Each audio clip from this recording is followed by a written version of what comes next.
Fernando, mas aí tem uma questão, né? Do ponto de vista eleitoral, a vitória dele parece absolutamente improvável, né? É praticamente impossível retirar uma distância tão grande. Você não vê uma outra, quer dizer, você descarta a possibilidade de vitória dele pelo campo eleitoral da urna? É possível uma recuperação ou não?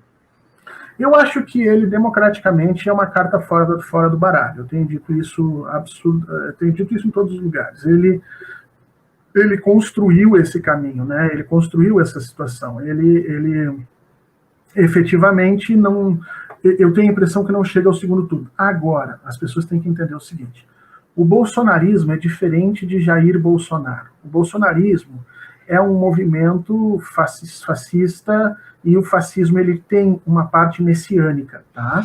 E a gente vê isso o tempo todo, ele sendo colocado na figura de mito e por aí vai.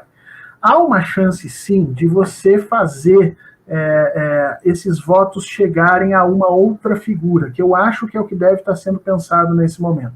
Jair Bolsonaro não consegue se eleger, mas o mito criado em torno dele, o homem honesto que luta pelo Brasil e que foi prejudicado pelo STF, tudo isso pode vir a aparecer se houver uma estratégia eleitoral que seja capaz de colocar esses votos numa outra figura e Jair Bolsonaro se tornar, vamos dizer assim, intocável, né? E aí ele vai surgir nas eleições apenas para movimentar a sua massa e dar o seu aval a essas novas figuras. E aí que eu acho que a direita brasileira, a extrema-direita brasileira, deve estar se organizando.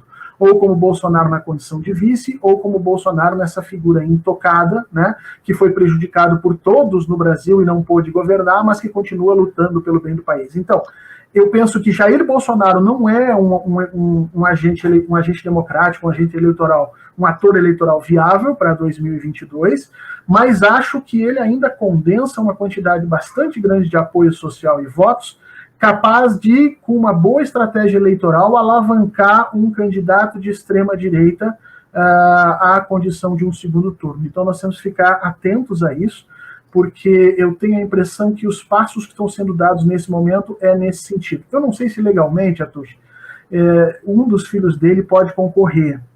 Eu acho até que não. Eu acho que nenhum dos filhos dele pode concorrer à eleição por previsão constitucional. Mas a gente tem que ficar muito atento, porque o bolsonarismo é muito maior do que Jair Bolsonaro. Então, mas você enxerga algum nome fora da família?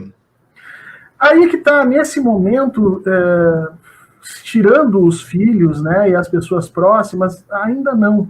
Mas você tem uma transferência de votos muito cega do Bolsonaro para a pessoa que efetivamente ele escolher e ele ficar do lado no palanque, né? E a gente não deve achar isso estranho, porque o Lula fez isso também. Né? O Lula fez transferência de votos para o Haddad de uma forma impressionante, tinha feito antes para Dilma. Né? Esse não é um problema. Esse é o problema para os liberais. Né? Os liberais é que ficam apavorados com isso. Qualquer um que tem apoio de povo, os liberais estão apavorados. Assusta os liberais, tanto Jair Bolsonaro quanto Lula.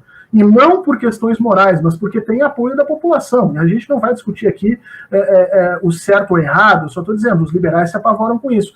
Então, esse nome pode surgir faltando 6 meses, faltando 8 meses, 4 meses para o registro da candidatura. A gente tem que ficar muito alerta a isso. Eu acho que nesse momento ainda está inviável isso, mas não descartemos isso, entendeu? Um Paulo Guedes com um vice mais por meio da política, Arthur Lira da vida, né? E você consolida uma chapa nesse sentido, que atenda aos interesses do mercado, que Bolsonaro se torne cabo eleitoral, e aí ele sendo permitido, por exemplo, se safar dos processos contra ele e seus filhos. Esse é o sonho dos liberais brasileiros nesse momento. Quem sabe, né? Quem sabe o Centrão aprova uma imunidade